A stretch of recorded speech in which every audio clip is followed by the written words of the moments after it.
તો વિદ્યાર્થી મિત્રો, લાસ્ટ સેશનમાં આપણે લિથિયમની અનિયમિત વર્તણૂક અને એના વિકર્ણ સંબંધ વિશેની માહિતી મેળવી. હવે આપણે જોઈએ છે આ સમૂહનું એક અગત્યનું સંયોજન સોડિયમ કાર્બોનેટ. એના બનાવટ, ગુણધર્મો અને ઉપયોગિતા જોવાની છે. Na2CO3.10H2O સ્વરૂપે લખાય છે. એને વોશિંગ સોડા અથવા તો ધોવાનો સોડા પણ કહે છે. અને એનું જથ્થાબંધ ઉત્પાદન સોલ્વે એમોનિયા સોડા પદ્ધતિ દ્વારા કરવામાં આવે છે. તો જોઈએ સૌથી પહેલાં એમોનિયાથી સંતૃપ્ત કરેલા NaClના સાંદ્ર દ્રાવણમાંથી CO2 વાયુ પસાર કરવાનો છે. ફરીથી, એમોનિયાથી સંતૃપ્ત કરેલા NaClના સાંદ્ર દ્રાવણમાંથી કાર્બન ડાયોક્સાઇડ વાયુ પસાર કરીએ એટલે એમોનિયમ કાર્બોનેટ મળશે. આ પ્રકારે આ એમોનિયમ કાર્બોનેટનું રૂપાંતર એમોનિયમ બાયકાર્બોનેટમાં થશે. આ રીતે,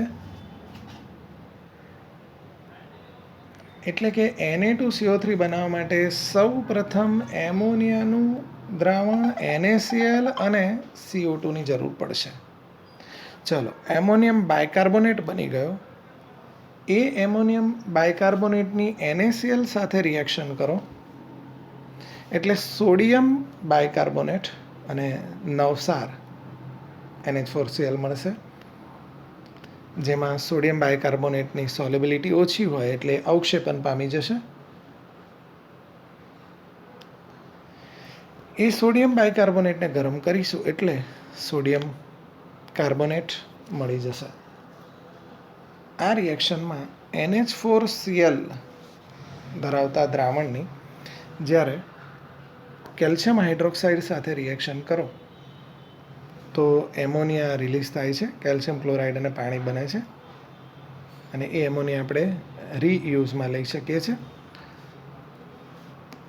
સોલ્વે પ્રક્રમની મદદથી પોટેશિયમ કાર્બોનેટનું આ પ્રકારે ઉત્પાદન નથી થઈ શકતું કારણ કે પોટેશિયમ બાયકાર્બોનેટની દ્રાવ્યતા પુષ્કળ છે.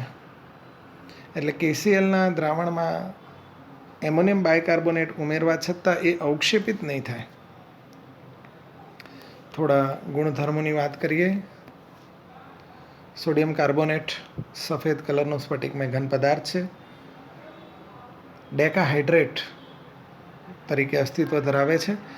એટલે કે એના 10 અણુ પાણીના જોડાયેલા હોય એટલે કે Na2CO3.10H2O સ્વરૂપે એ અસ્તિત્વ ધરાવે છે. ડેકાહાઇડ્રેટને ગરમ કરીએ એટલે એમાંથી સ્ફટિક જળ ઉડી જાય અને મોનોહાઇડ્રેટ મળે છે. અને એ મોનોહાઇડ્રેટને પણ 373થી ઊંચા તાપમાને ગરમ કરો તો શુષ્ક Na2CO3, જેને આપણે સોડા એશ અથવા તો સોડા ખાર તરીકે ઓળખીએ છીએ, મળે છે. આવા શુષ્ક Na2CO3ની HCl સાથેની તમે રિએક્શન કરો, HCl સાથેની રિએક્શન, તો NaCl મળે, H2O અને CO2 વાયુ રિલીઝ થાય છે. સોડિયમ કાર્બોનેટનો જે કાર્બોનેટ આયન છે એ પાણી સાથેની પ્રક્રિયાથી જળ વિભાજન પામી અને બાયકાર્બોનેટમાં કન્વર્ટ થાય છે અને બેઝિક દ્રાવણ બનાવે છે. અહીંયા જોઈએ એમ સોડિયમ કાર્બોનેટના દ્રાવણમાં, જલીય દ્રાવણમાં જો તમે કાર્બન ડાયોક્સાઇડ વાયુ પસાર કરશો તો સોડિયમ બાયકાર્બોનેટ મળશે. સોડિયમ કાર્બોનેટની થોડી એપ્લિકેશન્સ જોઈએ. સખત પાણીને નરમ બનાવવા, એ આપણે હાઇડ્રોજન પ્રકરણમાં ભણીશું.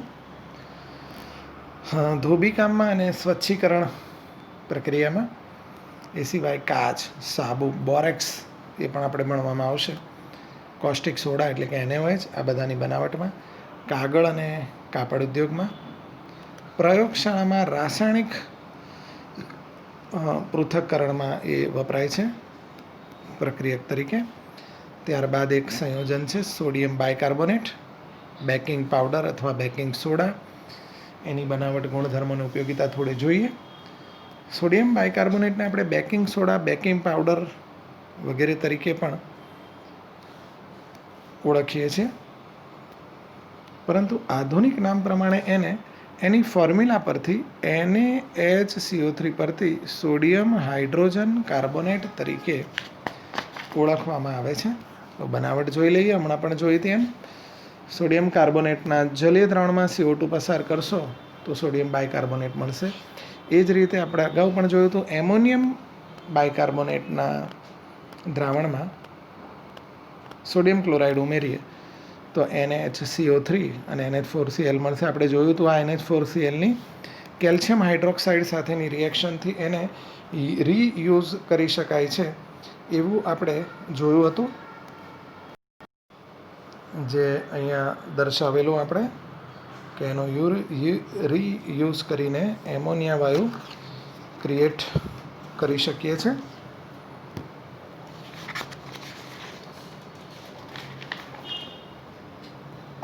NaHCO3 સોડિયમ બાયકાર્બોનેટ પાણીમાં ઓછો દ્રાવ્ય હોવાથી એ અવક્ષેપન પામી જાય છે. એના થોડા ગુણધર્મો જોઈએ તો સફેદ સ્ફટિકમય ઘન પદાર્થ, સોડિયમ કાર્બોનેટ કરતાં એની સોલેબિલિટી ઓછી, પાણી સાથેની પ્રક્રિયાથી એ બેઝિક અથવા આલ્કલાઇન દ્રાવણ બનાવે. એપ્લિકેશન્સ એની જોઈએ તો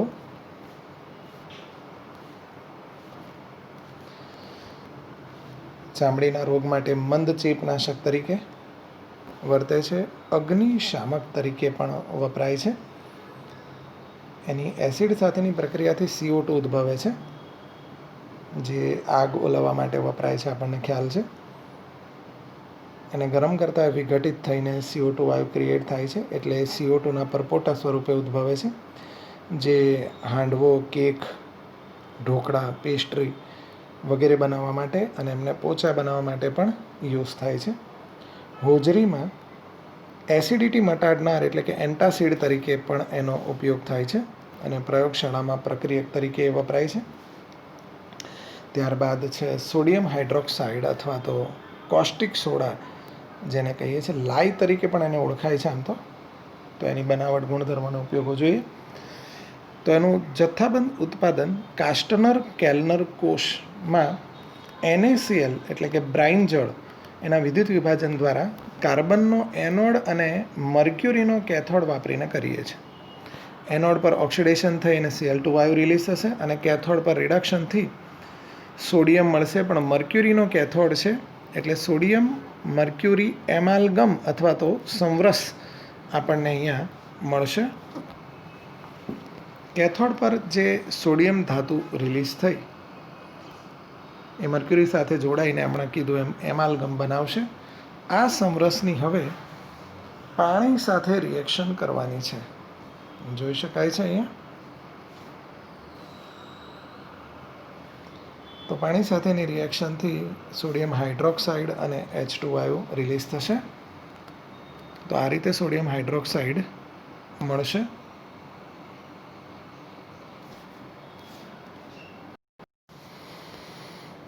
એના ગુણધર્મો પર નજર કરીએ તો સફેદ પારભાષક પદાર્થ છે આ NaOH. એનું ગલનબિંદુ 591 કેલ્વિન છે.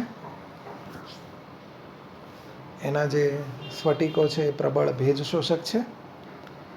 NaOHનું દ્રાવણ વાતાવરણમાંથી CO2 શોષીને Na2CO3 બનાવે છે. થોડી એની એપ્લિકેશન્સ જોઈએ. સાબુ, કાગળ, કૃત્રિમ રેશમ, અસંખ્ય રસાયણો, શુદ્ધ ચરબી, તેલ વગેરે બનાવવા માટે વપરાય છે. પેટ્રોલિયમના શુદ્ધિકરણમાં પણ વપરાય. એલ્યુમિનિયમની ખનિજ બોક્સાઇડ જે છે એના શુદ્ધિકરણમાં પણ વપરાય છે. સુતરાઉ કાપડને સુંવાળો બનાવવા માટે અને પ્રયોગશાળામાં એ પ્રક્રિયક તરીકે યુઝ થાય છે. હવે આપણે જોઈએ Na+ અને K+ની બાયોલોજિકલ ઇમ્પોર્ટન્સ. આપણે શરૂઆતમાં ચેપ્ટરની શરૂઆતમાં આની એક પર એક નજર કરેલી.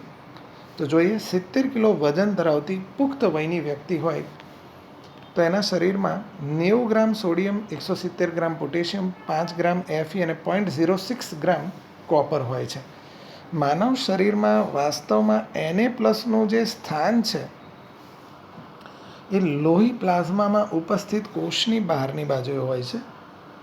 કોષની આજુબાજુ રહેલા આંતરાલીય પ્રવાહીમાં પણ Na+ હોય છે.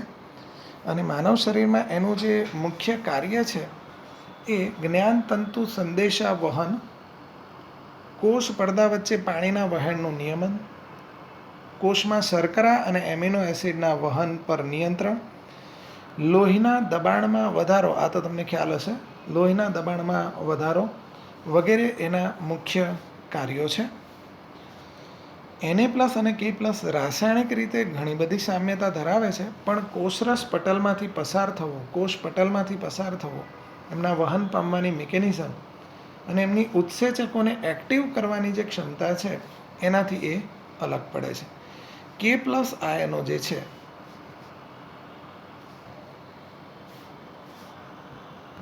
K+ આયનો એ કોષીય પ્રવાહીમાં વધારે માત્રામાં હોય છે અને ઉત્સેચકોને વધારે એક્ટિવ પણ કરે છે.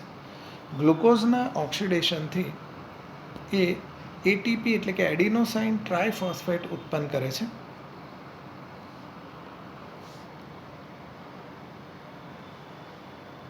સોડિયમ આયન સાથે જ્ઞાનતંતુ સિગ્નલ પ્રસારણ માટે પણ એ જવાબદાર છે. કોષ પટલની વિરુદ્ધ બાજુએ Na+ અને K+ની સાંદ્રતામાં નોંધપાત્ર ફેરફાર જોવા મળે છે. કોષરસ પટલની વિરુદ્ધ બાજુએ Na+ અને K+ની સાંદ્રતામાં નોંધપાત્ર ફેરફાર જોવા મળે છે. લોહી પ્લાઝમાના રક્તકણોમાં Na+ 143 મિલીમોલ પર લિટર અને K+ 5 મિલીમોલ પર લિટર જેટલું હોય છે. અહીંયા 1 મિલીમોલ એટલે 10⁻³ મોલ થાય, આપણને ખ્યાલ છે. જ્યારે પ્રાણી શરીર અથવા તો સજીવ શરીર આરામમાં હોય ત્યારે એના શરીરમાં એવી વિશિષ્ટ મિકેનિઝમ થાય છે કે જેના કારણે 1/3થી વધારે પોર્શનના એટીપી અણુનું એડીપીમાં એટલે કે એડિનોસાઇન ડાયફોસ્ફેટમાં રૂપાંતર થાય છે. એક ગણતરી પ્રમાણે એટીપીના એક અણુનું રૂપાંતર જ્યારે એડીપીમાં થાય ત્યારે એટલી ઉર્જા મળે છે કે જેથી 3 Na+ આયનોનો નિકાલ થાય.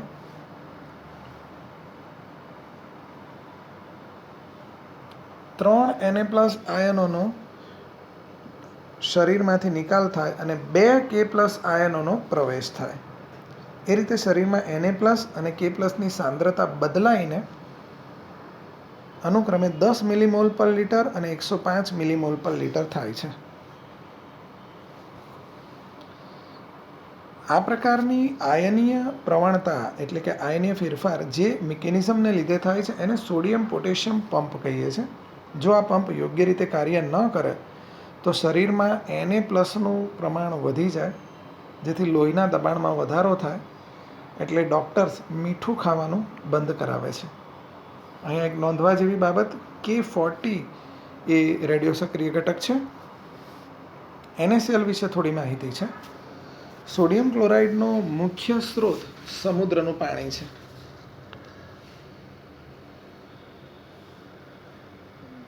જેમાં તેના દળના લગભગ 2.7થી 2.9% ક્ષાર હોય છે.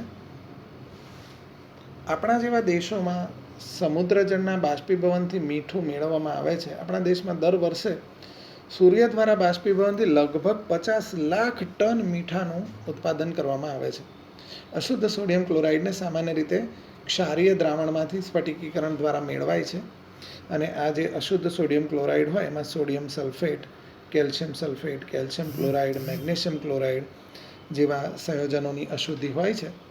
કેલ્શિયમ ક્લોરાઇડ અને મેગ્નેશિયમ ક્લોરાઇડને અશુદ્ધિનું જે કારણ છે એ એમનો ભેજ શોષક સ્વભાવ છે.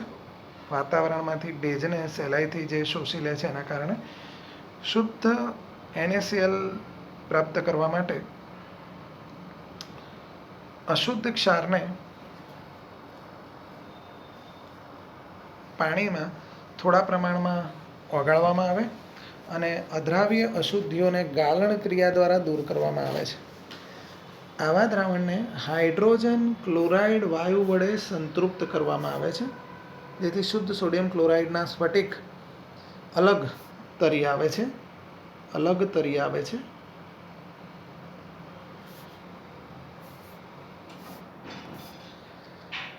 જ્યારે કેલ્શિયમ ક્લોરાઇડ અને મેગ્નેશિયમ ક્લોરાઇડ પાણીમાં વધારે સોલ્યુબલ હોવાના કારણે એ દ્રાવણમાં જ રહેશે. સોડિયમ ક્લોરાઇડ 1081 કેલ્વિન તાપમાને પીગળે છે. એની સોલ્યુબિલિટી 273 કેલ્વિન તાપમાને 100 ગ્રામ પાણીમાં લગભગ 36 ગ્રામ જેટલી છે. તાપમાન વધવાની સાથે એમાં દ્રાવ્યતામાં વિશેષ કંઈ વધારો જોવા મળતો નથી. NaClના ઉપયોગો આપણને ખ્યાલ છે વિદ્યાર્થી મિત્રો, ઘરેલું વપરાશમાં સામાન્ય મીઠા તરીકે સોડિયમ પેરોક્સાઇડ, સોડિયમ હાઇડ્રોક્સાઇડ અને સોડિયમ કાર્બોનેટ જેવા સંયોજનોની એ બનાવટમાં પણ વપરાય છે. ફરીથી એકવાર બાયોલોજિકલ ઇમ્પોર્ટન્સ આપણે થોડું જોઈ લઈએ. Na+ અને K+ની બાયોલોજિકલ ઇમ્પોર્ટન્સની માહિતી જોઈ. 70 કિલોગ્રામ વજન ધરાવતી તંદુરસ્ત વ્યક્તિના શરીરમાં કેટલા ઘટકો કેટલા માત્રામાં હોય છે એની વાત જોઈ. માનવ શરીરમાં Na+નું સ્થાન ક્યાં હોય છે એ જોયું. માનવ શરીરમાં Na+નું કાર્ય. Na+ અને K+ આમ કેમિકલી સિમિલારિટી ધરાવે છે, પણ આટલી ક્રિયાઓમાં એ જુદા પણ પડે છે. K+ના કાર્યો પણ જોયા. ઉત્સેચકોને એક્ટિવ કરવાની એની વધારે પડતી ક્ષમતા વિશે પણ આપણે માહિતી લીધી. અને એની માત્રા Na+ અને K+ની માત્રામાં ફેર હોય છે, અને માણસનું શરીર અથવા સજીવ શરીર જ્યારે આરામમાં હોય ત્યારબાદ Na+ અને K+ની માત્રા વિશે પણ આપણે માહિતી લીધી. અને એ સમગ્ર પ્રોસેસ સોડિયમ પોટેશિયમ પંપ તરીકે ઓળખાય છે. અને જો આ પંપ યોગ્ય રીતે કાર્ય ના કરે તો શરીરમાં Na+નું પ્રમાણ વધી જાય, એટલે લોહીના દબાણમાં વધારો થાય. એના કારણે ડૉક્ટર્સ મીઠું ખાવાનું બંધ કરાવતા હોય છે. સોડિયમ ક્લોરાઇડ વિશેની માહિતી પણ આપણે જોઈ કે મોટે ભાગનો આનો સ્ત્રોત છે સમુદ્રનું પાણી, જેમાં દળથી લગભગ 2.7 થી 2.9% જેટલું એ હોય છે. અને આપણા દેશમાં તો સૂર્યની ગરમીથી જે પાણીનું બાષ્પીભવન થાય, લાખ ટન મીઠું ક્રિએટ કરીએ છીએ. એ અશુદ્ધ સોડિયમ ક્લોરાઇડ હોય, એમાં આટલી અશુદ્ધિઓ હોય છે. એનું કારણ પણ આપણે જોયું, એનો ભેજ શોષક સ્વભાવ. તો શુદ્ધ NaCl પ્રાપ્ત કરવા માટે આપણે શું કરવાનું છે? તો એ અશુદ્ધ ક્ષારને પાણીમાં થોડીક માત્રામાં ઓગાળો, એટલે જે ઇનસોલ્યુબલ ઇમ્પ્યોરિટીઝ છે એ તો ફિલ્ટ્રેશનથી દૂર થઈ જશે. અને પછી એ દ્રાવણને હાઇડ્રોજન ક્લોરાઇડ વડે સંતૃપ્ત કરીએ એટલે શુદ્ધ સોડિયમ ક્લોરાઇડના સ્ફટિકને ઇઝીલી આપણે અલગ તારવી શકીએ છીએ. જ્યારે કેલ્શિયમ ક્લોરાઇડ અને મેગ્નેશિયમ ક્લોરાઇડ જે છે એ પાણીમાં સોલ્યુબલ હોવાના કારણે દ્રાવણમાં જ રહેશે. સોડિયમ ક્લોરાઇડ 1081 કેલ્વિન તાપમાને પીગળે છે. એની સોલ્યુબિલિટી 273 કેલ્વિન તાપમાને 100 ગ્રામ પાણીમાં લગભગ 36 ગ્રામ જેટલી છે. તાપમાન વધવાની સાથે એની સોલ્યુબિલિટીમાં કોઈ ખાસ વધારો જોવા મળતો નથી. ઘરેલું વપરાશમાં એ સામાન્ય મીઠા તરીકે વપરાય છે. સોડિયમ પેરોક્સાઇડ, સોડિયમ હાઇડ્રોક્સાઇડ અને સોડિયમ કાર્બોનેટના ઉત્પાદનમાં પણ એ ઉપયોગી છે.